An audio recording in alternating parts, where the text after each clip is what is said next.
Estás escuchando el podcast de Edulacta. Bienvenidas a nuestro podcast de Edulacta, un podcast donde cada 15 días, cada 2 jueves, hablamos sobre algún tema relacionado con la lactancia materna. En esta ocasión tenemos con nosotras a Erika López. Bienvenida, Erika. Muchas gracias. Es un gusto para mí estar con Bueno, ustedes. Erika, os cuento, gracias, Erika. Ella es enfermera profesional y es doula, ¿vale? Ella es creadora de un proyecto que está como empezando, ¿no? Que se llama Renaciendo a tu lado. La podéis encontrar en Instagram con este perfil, @renaciendo a tu lado. Tienen una página web que está en construcción, dentro de poco verá la luz. Y bueno, ella como enfermera tiene experiencia clínica en ginecobstetricia y en pediatría.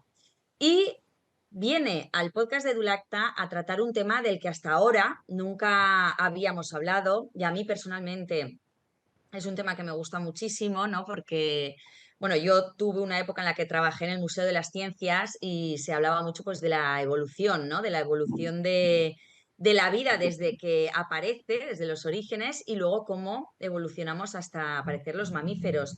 Entonces, vamos a hablar de las raíces evolutivas de la lactancia materna. Me parece un tema súper interesante. Erika, además, fue ella la que me lo propuso y yo dije, bueno, o sea, vamos para allá porque me encanta este tema. Muchas gracias. Bueno, sí, queremos hablar de las raíces evolutivas de la lactancia materna, porque toda esta maquinaria que tenemos las mujeres, que somos mamíferas, tiene un antecedente. Entonces quiero que ustedes lo conozcan desde mi punto de vista, que me parece muy interesante. ¿Sabían ustedes que sin la piel no tendríamos pues glándulas mamarias? La piel, nuestro órgano más grande, más especial, fue el que inició toda la parte de las glándulas mamarias. Les cuento que hace 300 millones de años, unos reptiles que se nombraban sinápsidos desarrollaron un mecanismo para secretar fluidos a través de su piel, lo que esto hizo que se crearan las glándulas sudoríparas y así pues mantenían hidratados. Ellos ponían unos huevitos y para conservarlos, ellos emanaban ese sudor para hidratar sus Sudaban, huevitos, claro. para conservar hidratados sus huevos y así poderlos mantener y que se pudieran pues llevar a cabo su función. La idea con estos huevitos se fue haciendo cada vez más, avanzó, y este fluido que salía cada vez era mucho más rico en nutrientes. En la actualidad solamente existen 3 mamíferos que ponen huevos y que los mantienen así. El más conocido ahorita se conoce como monotripas. Y para que ustedes tengan un poco más de conocimiento de qué es ese monotripas, les hablo pues del ornitorrinco. No sé si lo han visto, Ajá. es un animalito que tiene el pico así aplastadito, muy lindo, y ese es uno de los que más conocemos.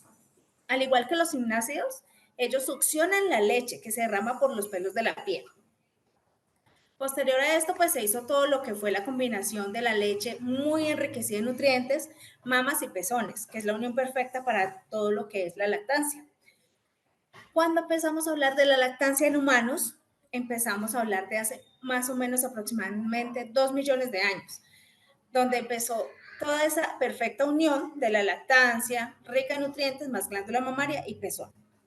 Los machos, ¿por qué tienen pezón? Todo esto viene y se desarrolla porque desde que estamos en creación y somos embriones, se forman los pezones aún sin estar determinado el sexo. Por eso es que los machos también tienen pezón, pero a las mujeres se les desarrolla.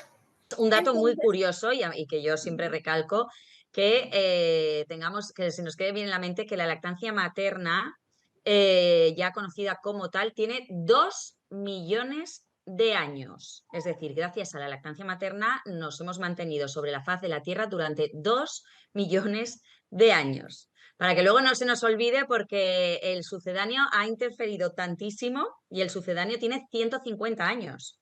No llega, o sea, tiene más de 100 años, no llega a 150. Y sin embargo, lo queremos convertir como, es como la norma, ¿no? Como si fuera lo normal. Y la lactancia materna tiene 2 millones de años. Me parece un dato que hay que resaltar muchísimo para que nos hagamos una idea. perfecto. Entonces aquí es donde decimos que la piel convirtió el sudor en alimento. Las glándulas sudoríparas se convirtieron en glándulas mamarias Esto pues es un ejemplo muy grande y soberbio de lo que es la evolución. La leche materna está siendo nombrada ahora como la leche materna humana para hacer la distinción de todos estos mamíferos que veníamos trabajando. ¿Por qué queremos llamarlo como leche materna humana? Para distinguirnos de lo que es la leche de nuestros otros mamíferos. Porque la leche materna humana está diferenciada en nutrientes y en capacidad alimenticia para los humanos. Entonces, pues por eso queremos Claro, por hacer eso como la distinción. se dice siempre que la leche materna es especie específica. Es decir, cada leche tiene una composición específica para el desarrollo óptimo de sus crías. Entonces, la leche Así, materna humana es muy diferente a la composición de otras especies, ¿no? así es. Entonces, desde que somos embriones, todo esto viene con el antecedente desde que somos embriones. Cuando somos embriones se hace una línea que se llama la línea de leche. ¿Cuál es la línea de leche? La línea de leche viene formada desde la parte axilar, va bajando por toda la parte del pezón y baja hasta la ingle. Esos es el recorrido de la línea de leche y es el mecanismo que se activa para crear toda la función y la secretación de la leche materna.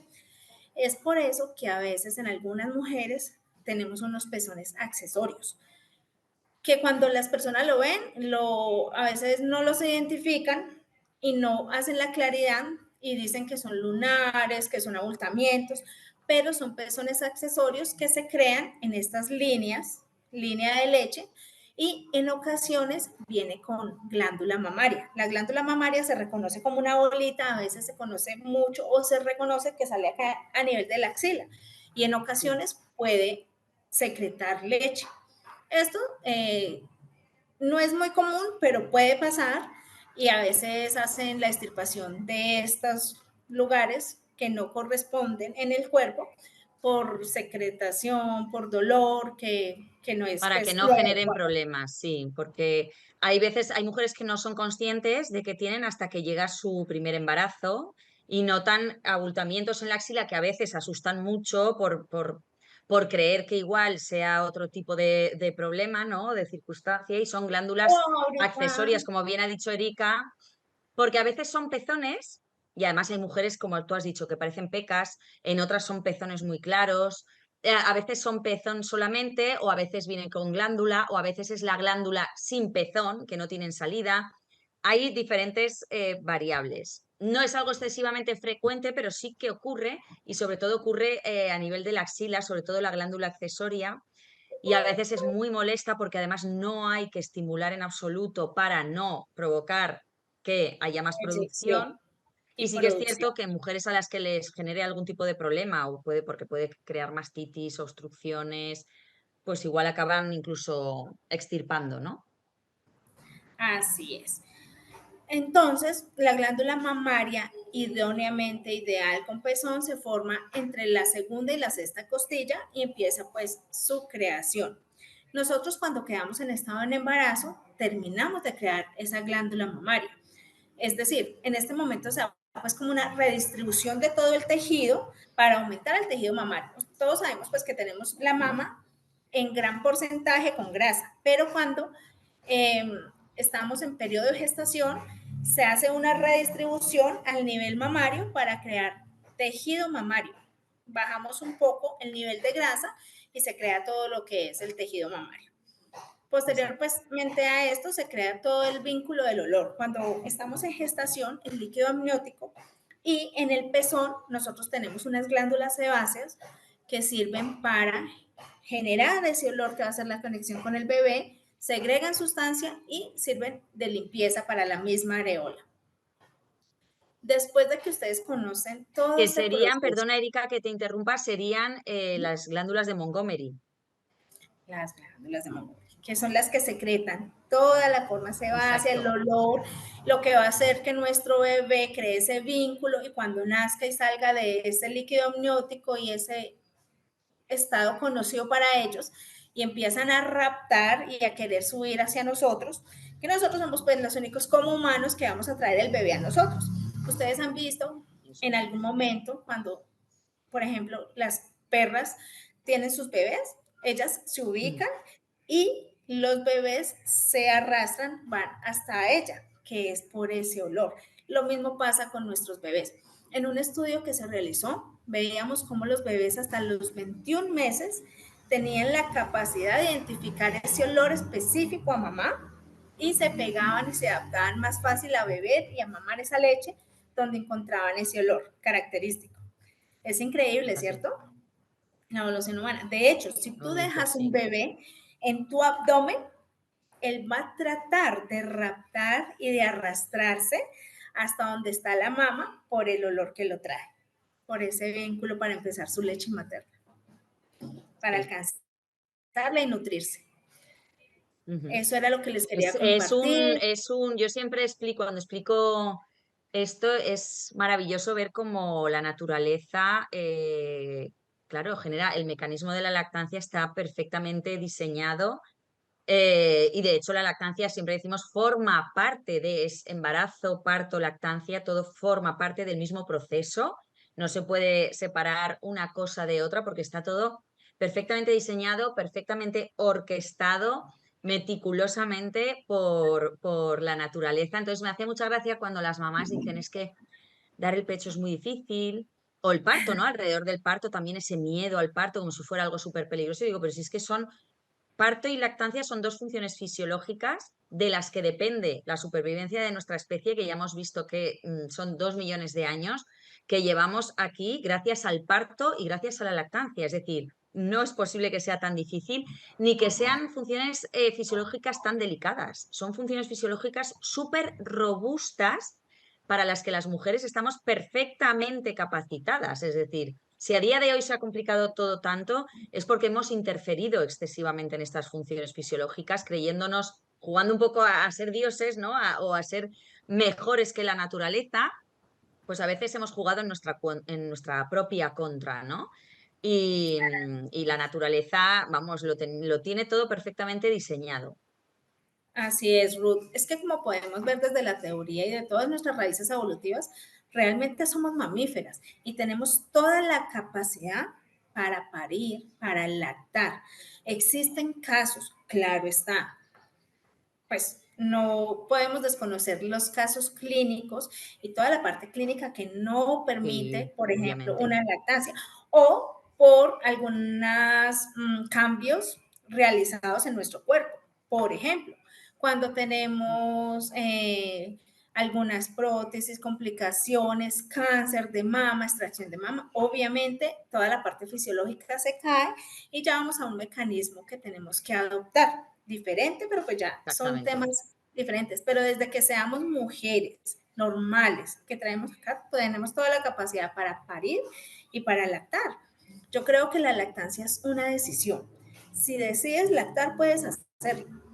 Y de aquí con lo de las raíces evolutivas y todo lo que vimos, se pueden caer muchos mitos. Entonces, todo lo que hablamos de que si tengo pezón, que si no tengo pezón, que si tengo los senos grandes, que si los tengo pequeños, que si mi abuela pues lactó, que si mi mamá lactó o no lactó y yo no voy a poder hacerlo, no. Todos somos un mundo diferente y estamos preparados exactamente para poder lactar. Yo creo que la lactancia es una decisión que con información y educación se puede lograr. Sí, duele, claro que duele, son procesos fisiológicos, pero duele es acostumbrarnos. Cuando tenemos dolor, cuando tenemos grietas, cuando tenemos otras clases de situaciones en nuestros senos, es porque no tenemos un agarre adecuado, porque no tenemos una posición adecuada. Entonces, todo esto con información y con educación podemos ordenarlo y podemos superarlo perfectamente. Exacto. Además es que es muy importante transmitir, ¿no? Que cuando hay dolor, el dolor está hecho para dar una alarma Es de un que signo de algo alarma. está pasando, ¿no? El dolor en general en el cuerpo humano es una señal de alarma, de ojo, que aquí pasa algo, ¿no? En la lactancia, que la lactancia duela no es lo normal, que es lo que se nos ha transmitido también a veces, ¿no? De que hay que hacer calle, no, porque como hemos dicho que la naturaleza lo tiene todo perfectamente hilado. La naturaleza, su idea, lo que tiene pensado es que las hembras humanas demos el pecho durante años. y si tenemos varias crías van a ser muchos años. Es imposible que duela la lactancia porque no querríamos, las mujeres desistiríamos, hubiéramos y no podríamos haber evolucionado como especie. Entonces la naturaleza que busca precisamente la finalidad de la naturaleza es la perpetuidad de la especie, diseñó que la lactancia fuera placentera. Y que entonces nos Igual, nutriera, es el por eso momento todas de esas vínculo de hormonas, amor la más oxitocina, la grande. prolactina, claro. Es el vínculo de amor más grande que tenemos con nuestro bebé. Ahora, recordemos que ahorita estamos hablando mucho de que la lactancia es rica en nutrientes, pero ahorita estamos hablando de la conexión con bebé y que no es solamente un alimento oral, sino que es un alimento para el alma.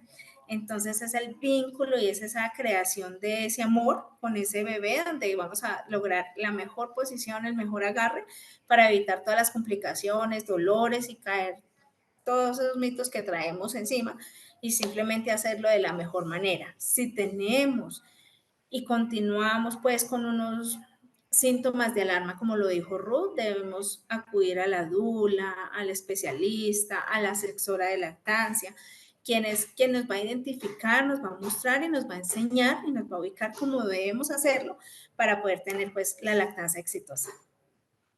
Eso es. Exactamente.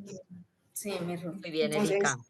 eso era lo que quería compartirles en el día de hoy. Si tienes alguna duda, me parece genial, ¿no? Claro, Esto no de es los... transmitir eso, ¿no? Todo lo que hemos transmitido hasta ahora es lo que nos tiene que hacer entender, que yo siempre digo, es una cuestión de sentido común, ¿no? Todo lo que nos hemos complicado en pocos años, cómo se han ido al traste 2 millones de años que llevamos dando pecho, ¿no? Las hembras de nuestra especie, del ser humano. En cuestión de 100 años se ha ido todo un poco al traste, de una forma además súper agresiva, ¿no? Con unos mecanismos de marketing muy agresivos, de forma que ha calado tan profundamente en nuestras culturas que ahora nos cuesta dar marcha atrás a todo esto, ¿no? Nos cuesta decir, bueno, pero a ver, un momento. O sea, que la lactancia materna es la forma en la que la naturaleza diseñó, la que nos teníamos que alimentar. O sea, el sucedáneo ha sido una creación Es nuestra, que un son invento. 6 meses de lactancia materna exclusiva y tenemos todo lo que necesitamos a partir de la leche. Entonces, ¿por qué tenemos Claro, que retroceder? 6 meses exclusiva y hasta el año sigue siendo el alimento fundamental. Hasta el año la alimentación complementaria es meramente de exploración, de Complementaria jugar, de como si... probar, de saborear, etcétera, etcétera, ¿no? Y como decía, es que ha calado en nuestra cultura de tal forma que ahora nos cuesta dar marcha atrás a todo eso y recuperar el sentido común de decir, "Pues, si estamos aquí precisamente por esta lactancia materna, ¿no? No, es imposible que antes, es cuando oyes esas frases que te dicen, bueno, pues chica, si es tan difícil, dale un biberón como se ha hecho toda la vida, ¿no? Y a mí me entra la risa porque digo, ¿cómo se ha hecho toda la vida? ¿No? No, así nos Toda ha la hecho vida toda se ha la dado vida, teta. Toda toda la la vida. vida, 2 millones de años se han dado teta, ¿no? Y la moda ha sido que apareciera el sucedáneo y que de forma muy poco ética, los laboratorios, como el dinero es el que mueve el mundo, pues sobornara directamente a todos los profesionales de la salud para que ellos mismos dijeran que el sucedáneo era mejor, ¿no? Nos creíamos por encima de la naturaleza. Y fue a los años de empezar con el sucedáneo que la misma Organización Mundial de la Salud y UNICEF dieron la alarma de que estaban pasando cosas graves con la salud de los bebés por culpa de la intromisión del sucedáneo, ¿no? Porque aquí, en los países desarrollados, pues bueno, sí, salimos adelante, pero en los países en vías de desarrollo que alimentan con sucedáneos, donde realmente se ve que dar la diferencia entre dar sucedáneo y dar leche materna es la diferencia entre la vida y la muerte, muchas veces. Y con problemas de morbilidad muy altos y de enfermedades muy graves, sobre todo enfermedades gastrointestinales, que en estos países en vías de desarrollo son la causa principal de mortalidad infantil, ¿no? Porque además esas leches hay que Esas conservarlas, hay que desnutrición. prepararlas con un agua que sea apta para el consumo, con una temperatura apta para matar las bacterias del sucedáneo, porque el sucedáneo no es estéril, tiene bacterias y bichos, por eso hay que mezclarla con agua que tenga una temperatura de 70 grados como mínimo, es decir, toda una serie de cosas que nos han vendido y que tenemos totalmente normalizadas. No sé cómo lo han conseguido en tan poco tiempo, hacer que hayamos normalizado el sucedáneo y nos hayamos olvidado de toda nuestra todos nuestros ancestros, ¿no? De todos estos 2 millones de Todas años. nuestras raíces, como lo llamábamos, nuestras Esas raíces raíces, evolutivas. exacto. No me salía bien una palabra que realmente reflejara, ¿no? Esas Nuestra raíz de raíces, evolución. eh, Así las es. raíces que venimos de ahí, ¿no? De cómo una glándula sudorípara se acabó convirtiendo en la glándula que secreta este líquido maravilloso que nos alimenta y nos hace desarrollarnos. Pero luego, como bien hemos dicho, es que la lactancia materna va mucho más allá, ¿no? De ese alimento físico que es perfecto. Realmente no es que sea maravilloso en cuanto a hacerlo como si fuera algo excepcional, no, es lo normal para el desarrollo óptimo de la cría del ser humano, y todo lo que no sea eso, lo que va a hacer, sí, crecemos, nos criamos, nos evolucionamos con el sucedáneo, sí, pero igual no. No de la misma manera, Tenemos tiene unas falencias en consecuencias toda de la salud, parte todos lo hemos visto, emocional. el gasto Ujú. económico que puede suponer el alimento con sucedáneo en los centros de salud, ¿no? O sea, hay datos Es específicos. una balanza que se cae porque tenemos acá todo el alimento rico en nutrientes. Tenemos el alimento para el alma, tenemos la estabilidad emocional, porque es que cuando pegas a tu bebé, a veces ni siquiera quiere comer, a veces solamente quiere un momento de conexión, de tranquilidad, de calma, de volverse a sentir protegido. Y para eso es nuestro pecho. Por eso cuando nos materializamos, cuando, por ejemplo, hablando de algunas cosas, las pezoneras, muchas mamitas empiezan a poner sus pezoneras y esto es una barrera que interpone entre el bebé y el seno. Y no debe ser, excepto pues que sea médicamente indicado, pero la mayoría de los casos es por gusto que vamos adquiriendo productos del mercado y vamos Exacto. implementándolo con nosotros. Y no hay nada mejor que la boca del bebé pegada a ese QR que es el pezón, donde hace la magia de conexión. Exacto. Y además como hemos dicho, como la naturaleza es perfecta, pues esa conexión, el hecho de que el bebé se enganche al pezón directamente, estimula esos receptores de prolactina que mandan la señal al cerebro para que la madre produzca leche. Es toda una Aquí maquinaria viene todo perfecta, el un tema, engranaje perfecto. aquí viene todo el tema de que nuestras mamás no almacenan leche.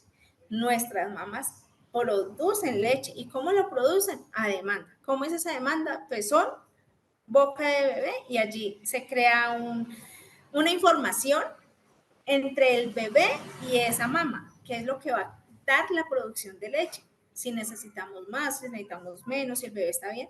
Entonces es la mama productora. Por eso debemos evitar al máximo, ¿cómo lo decimos? Tener contacto con objetos externos a nuestra mama y a nuestra boca del bebé para que podamos hacer esa unión perfecta. Exactamente. Exactamente, y como hemos dicho antes, pues es eso, es el desarrollo físico del bebé, su sistema inmune, pero mucho más allá, ¿no? El desarrollo psicológico, es decir, el bebé se desarrolla emocionalmente a través del pecho de la madre porque es su termostato, ¿no? La madre al final es como un termostato ante el estrés incluso sano que viven los bebés, el propio hecho de ir creciendo, descubriendo el mundo, conociendo, les genera ese estrés necesario para el aprendizaje, que se regulan. Por eso los bebés, cuando ya empiezan a gatear o a deambular, se empiezan a separar un poco de la madre y vuelven enseguida corriendo a pegarse a la madre porque eso les genera ese estrés sano, ¿no? Esos brotes de crecimiento de Necesario. los que hemos hablado, ¿no? Y ellos necesitan luego regular todo eso, volver a su seguridad, que es la mamá, y así poco a poco descubrir el mundo a través del cuerpo y del pecho de su madre. El desarrollo social, aprenden a relacionarse con otras personas a través del pecho de su madre. Aprenden, para mí muy importante, a respetar el cuerpo de otra persona, porque a través del cuerpo de la madre, como la lactancia es algo dual entre los dos, pues las mamás a veces deciden o negocian con él, ahora no, no te quiero dar teta, ahora sí. Entonces ellos aprenden a respetar el cuerpo de otra persona, ¿no? Por mucho que quieran ellos y lo deseen, si la otra persona les está diciendo que no, ellos tienen que aprender a respetarlo, ¿no? Es fundamental todos estos aprendizajes a través Esa es la del cuerpo de la madre, socialización. ¿no? Primeros Claro, el puntos de desarrollo socialización y empezar. psicomotor, incluso el desarrollo de la cavidad orofacial, todo, los músculos, la musculatura, el desarrollo que realiza un bebé a través del pecho de su madre es a nivel global, de todas las facetas, en todos los aspectos. Y así es como ha sido siempre realmente. Eso sí que ha sido toda la vida, desde los 2 millones de años que llevamos sobre la faz de la Tierra, ¿no? Y a veces es importante este tipo de podcast, como el que nos has traído hoy, Erika, para poner un poco de orden, ¿no? De decir, ojo, o sea, vamos a acordarnos vamos a La poner conciencia en conciencia, esto, o es sea, concientizarnos, claro, es el ser, estar y conciencia de que somos raíz evolutiva y que no es algo nuevo, que no estamos aprendiendo a hacerlo, que nosotros lo hacemos y mejoramos cada vez más esas tomas, mejoramos cada vez más ese vínculo y ese acercamiento, pero a veces nos dejamos de llevar por la industria, el comercio, todo lo que vendemos y vemos, sabiendo que podemos hacerlo de una forma tan natural como exactamente. venían nuestros antecedentes, nuestros mamíferos pasados. Así es. Exactamente, exactamente. Si es que cuando lo piensas así, para mí es algo que poco a poco, conforme fui introduciéndome en este mundo y formándome y, claro, mi base de formación es psicología y psicología perinatal, ¿no? Pero investigas en esto y dices, es que claro, es que ¿cómo puede ser que tengamos que estar como demostrando científicamente constantemente lo que es la lactancia materna si es que es de lógica, de sentido común? De decir, pues si es que venimos de ahí, ¿no? O sea, tendría que ser al revés, tendría que ser el sucedáneo que estuviera demostrando sus Se puede capacidades, ¿no? alcanzar algo. Frente a la lactancia materna, que, ojo, como siempre, no es que lo estemos demonizando, el sucedáneo ha sido un invento, un gran invento por parte del ser humano para las situaciones reales en las que hay bebés que no puedan ser alimentados con leche materna, ¿vale? Porque a día de hoy están los bancos, pero la leche que se recoge pues tiene unas prioridades para los bebés prematuros, para bebés muy enfermos. Entonces, hay casos en los que el sucedáneo puede marcar y salvar vidas. Claro que sí. Y bueno, pues a ¿No? día de Y hoy está también está que la bien. madre lo puede decidir, como eso está al alcance, pero sobre todo asegurarnos como profesionales que la mamá lo decide desde la información real, no desde que le digan mentiras, de es lo mismo, dale el sucedáneo que no pasa nada. No, la mamá es una persona adulta que tiene que tomar una decisión muy importante y si su decisión es que el sucedáneo, pues eso será lo mejor para ella y para su bebé, evidentemente, pero desde la buena información basada en Es que evidencia desde allí científica, por basamos, supuesto. desde la información, o sea, la importancia acá es la información y la educación y tomar una elección con información. Está bien también. Podemos tener casos, por ejemplo, casos clínicos donde la mamita tenga baja producción de leche y tengamos que dar la lactancia mixta y no está mal, está bien. Claro, Y todo está en pro de nuestro efectivamente. bebé, pero son casos muy especiales. Pero impulsar desde siempre y para siempre que lo mejor siempre va a ser la lactancia materna. En todo entorno con nuestro bebé, para mamá también. Es que pensamos, alimentamos a nuestro bebé, ¿cierto? Estamos alimentando psicológicamente, estamos alimentando y nutriendo a nuestro bebé. ¿Y dónde está mamá? Todos los beneficios de lactar para mamá. Como mujeres también tenemos infinitos beneficios al lactar. Entonces, la Claro, información es muchísimos. esencial. Claro, la lactancia materna es salud para la mamá y para el bebé, en realidad es salud mundial, porque todo lo bueno que es en ese momento para el bebé se va a prolongar en el tiempo. Es decir, los efectos de la lactancia materna son a largo plazo. Si viviéramos en una sociedad en la que todos los bebés son amamantados durante tiempo indeterminado, estaríamos hablando de una sociedad muy diferente. A nivel mental y emocional y a nivel físico y de salud. Muy diferente. Hay muchísimos problemas de salud físicas y mentales que pueden tener su origen ahí, pero que no nos planteamos, ¿no? Luego, cuando ya somos adultos y tenemos cierta edad y tenemos ciertos achaques de salud, no lo relacionamos con que hayamos sido amamantados o no. Nunca, Es que hay no lo que hacemos revisar las así, pero no somos raíces. conscientes de hasta qué Volvemos a las punto esa raíces. decisión, el alimento con el que hemos empezado la alimentación, o sea, lo primero que ha colonizado nuestros intestinos y nuestro cuerpo es fundamental en el desarrollo del sistema inmunológico y en el desarrollo de nuestra salud. Así que bueno, Espero. Erika, podríamos estar aquí hablando mucho más porque a mí estos temas me apasionan. Pero ya hemos cumplido la media hora, creo que incluso igual nos hemos pasado un poquito. Ha sido un placer, Erika. Muchas Muchísimas gracias a gracias ti. por dedicarnos este ratito de tu tiempo, que yo sé que ahora te tienes que poner ya a trabajar. Y muchísimas gracias por traernos este tema que nunca lo habíamos comentado desde Edulacta, ¿no? Sobre lo que es esto, ¿no? La evolución de la especie, las raíces de la lactancia materna y para poner un poco de luz sobre todo esto y visibilizar que son, pues como tú has dicho, 2 millones de años en los que hemos estado dando teta frente a poco más de 100 años de sucedáneo. Así que vamos a plantearnos esto bien, ¿vale? Y, y eso, Erika, pues nada, que muchísimas gracias. Muchísimas gracias, Ruth, por esta invitación, por esta oportunidad, por hacer que nuestras mamíferas, y somos mamíferas y podemos hacerlo, quedemos conscientes y educadas en todo este proceso y tomemos la mejor elección y vincularnos con nuestros bebés. Muy bien, Erika. Muchas gracias. Muchas gracias a todos los que nos estáis escuchando. Nos volvemos a escuchar dentro de 15 días y como nos despedimos siempre aquí en Edulacta, muchas